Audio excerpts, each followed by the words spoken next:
A keni menduar ndonjëherë nëse lutja ka të bëjë vetëm me fjalët? Zbuloni një lidhje më të thellë që te kalon të foluren. Një plak rrinte çdo ditë në xhami, i heshtur pa pretendime. Një njeri kurioz ju afrua, duke e pyetur, "Vjen këtu për t'u lutur kaq shumë?" Plaku buzëqeshi butësisht. "Jo gjithmonë me fjalë", u përgjigj ai. "Ndonjëherë mjafton vetëm të ulesh pranë atij që të do." Ky shkëmbim i bukur na kujton, vetë prania juaj në një hapësirë të shenjtë është një lutje. Bëhet fjalë për lidhje, jo vetëm për recitim. Për zemrat e reja që kërkojnë kuptim, mos harroni se përkushtimi mund të gjendet në momentet e qeta të ekzistencës.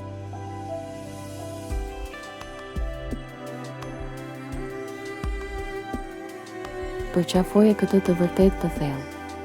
Gjej cepin tënd të qetë, lidhu me hyjnoren dhe lejo që prania jote të jetë lutja jote.